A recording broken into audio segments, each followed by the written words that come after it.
At the beginning of the story, we see a hospital. The man's wife was about to give birth to their child. Unfortunately, during bad weather, lightning struck her, killing her. However, doctors managed to save the baby. The child was not normal, but suffered from a rare genetic disease called albinism. This disease causes the body's pigmentation to disappear, resulting in a white skin color. The man considers his child unlucky because he believes the child caused his wife's death. So, he abandons the child there. When an old man dies in a house, the police go to investigate. A police officer named Doug Bunham handles the case. During the investigation, Doug Bunham sees something in the old man's house that leaves Doug stunned. Afterward, Doug speaks with a psychologist named Jesse. After listening to Doug and Jesse decide to go to the old man's house and go down to the basement. We see a boy whose body was completely white and without a single hair on his body. As soon as she sees him, she is astonished. She asks him his name. The boy reveals his name to be Jeremy. Jeremy is the same boy whom his father abandoned at the hospital, thinking he was unlucky. After that, his grandfather adopted him and kept him at home, hiding him from the world. Jeremy had never gone out and had no schooling. However, Jeremy still had a wealth of books. Even though Jeremy wasn't physically strong, no one could compete with him mentally. That's why Jeremy memorized every page of every book in his library. After his grandfather's death, Jeremy was completely alone, so Jesse and Doug took him to an orphanage. Jeremy was going out of his house for the first time, but as soon as Jeremy entered the orphanage, all the children started staring at him. Jeremy always wore dark glasses because his eyes were very sensitive and couldn't handle sunlight. The children there asked Jeremy to balance a spoon. At first, Jeremy refuses to do so, but then John threatens him, and Jeremy somehow balances the spoon, and all the spoons present their stick to it. Everyone's eyes are wide open at this sight, and John becomes furious at Jeremy's power. In the next scene, we see Jesse getting Jeremy examined. After the checkup, the doctor reveals that Jeremy's body is completely normal. Jeremy always wore glasses, so Jesse orders lenses for Jeremy. Jesse also gets him admitted to a school so that Jeremy can study well. Jeremy was sitting in a physics class, and a teacher named Donald was teaching him about electricity. In the same class, there was a girl named Lindsay who was watching Jeremy. Meanwhile, Donald conducts an experiment on an electricity model, which causes electricity to flow. Jeremy's body begins to tremble at the sight of the electricity. Gradually, the electricity increases so much that it comes directly to Jeremy. Looking at the electricity, it seemed as if Jeremy was pulling it towards himself. Donald immediately turns off the electricity and takes Jeremy to the hospital. When the doctors examine Jeremy, they find that despite such a huge shock, Jeremy is unharmed. Doug also arrives at the hospital, and Donald explains that Jeremy had attracted the electricity to himself, which is probably why Jeremy doesn't have a single hair on his body. Hearing this, Doug goes to meet Jeremy, but Jeremy runs out of the room and is seen alone on the road. On the way, Jeremy meets Lindsay.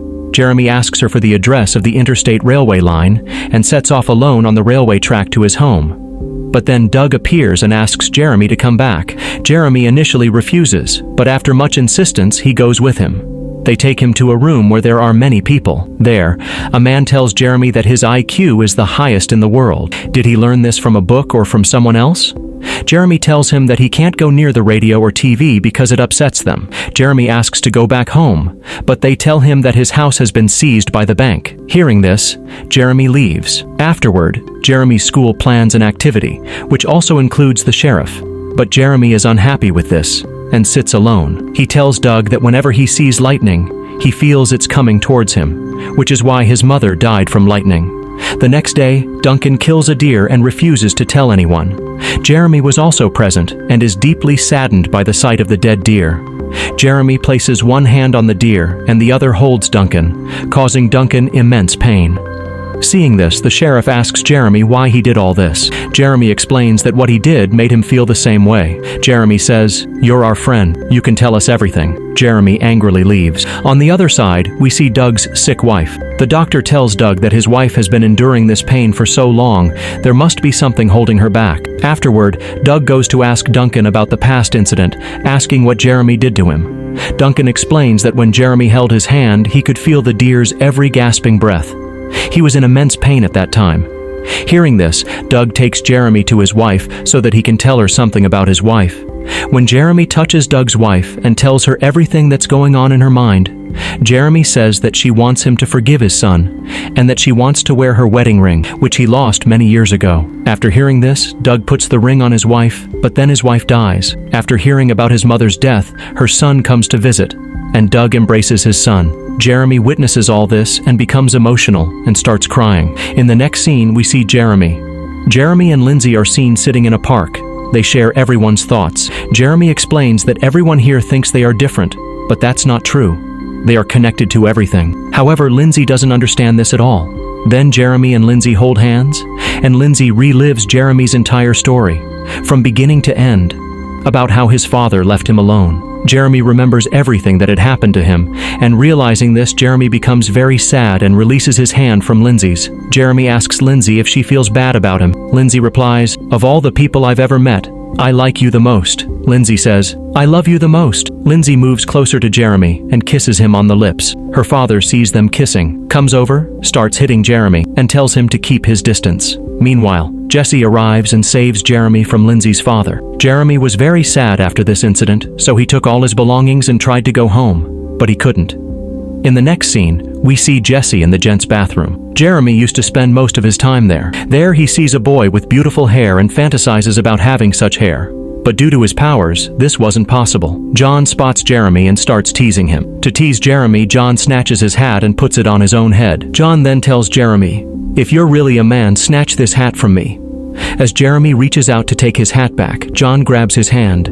Jeremy relives John's past, how his stepfather tortured him, and how his life went. After realizing all this, Jeremy begins to repeat the words his stepfather said. After this, John and all his friends take Jeremy out and tear off all his clothes. After this, they harass him severely. Jeremy is completely defeated by them, and in anger, uses his superpowers. Due to his anger, lightning strikes and falls on them. Jeremy is unharmed, but John stops breathing. Seeing this, Jeremy gives John small electric shocks and revives him. Jeremy then goes back to his house, but his household items have been destroyed. Jeremy sits alone in the house when Jesse arrives and consoles Jeremy and embraces him. Meanwhile, Donald, who had become Jeremy's best friend, also arrives. Seeing Jeremy upset, Jesse tells him that she will take him to a place where no one will bother him. As soon as they leave, the police arrive to arrest Jeremy, having learned of John's incident. However, Doug rescues Jeremy. Just as the police officers call the police station to report him, Doug throws away his walkie-talkie. Meanwhile, the weather worsens, and Jeremy starts running. Seeing this, Duncan also starts running behind Jeremy, and everyone starts running behind him. But Jeremy gets caught in the lightning and disappears. These people are more happy than sorry because Jeremy had now reached the place where he should be. And the movie ends here, friends. How did you like the explanation of this movie? Do tell me by commenting. Like and share the video to see the upcoming videos, subscribe to the channel, and press the bell icon so that you do not miss the upcoming videos. If you want the explanation of any particular movie, then you can tell us that too. See you in the next video. Take care, bye-bye.